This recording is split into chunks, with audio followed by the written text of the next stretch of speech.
Dyatlov broke every rule we have. He pushed a reactor to the brink of destruction. He did these things believing there was a failsafe. AZ-5, a simple button to shut it all down. But in the circumstances he created, there wasn't. The shutdown system had a fatal flaw.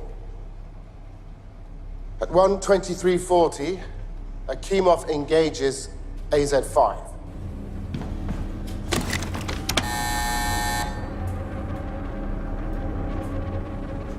The fully withdrawn control rods begin moving back into the reactor. These rods are made of boron, which reduces reactivity, but not the tips. The tips are made of graphite, which accelerates reactivity. Why?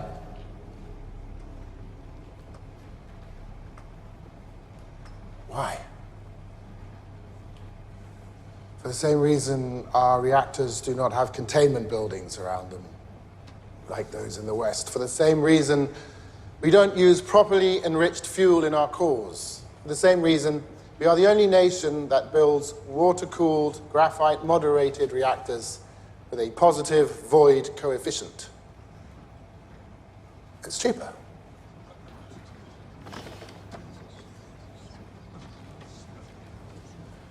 The first part of the rods that enter the core are the graphite tips, and when they do, the reaction in the core, which had been rising, skyrockets.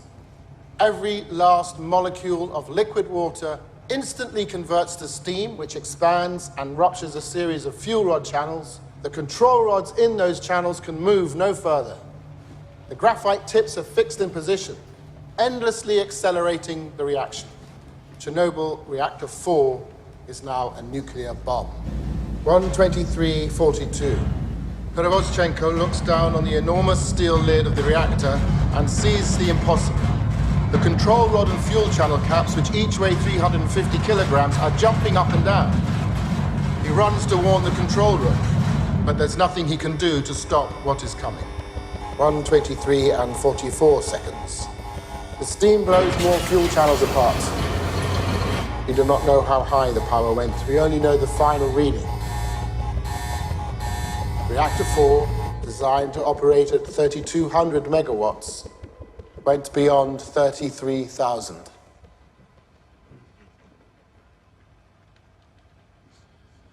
The pressure inside the core can no longer be held back.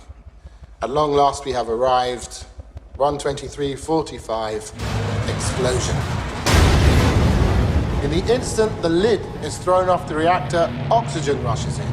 It combines with hydrogen and superheated graphite. The chain of disaster is now complete.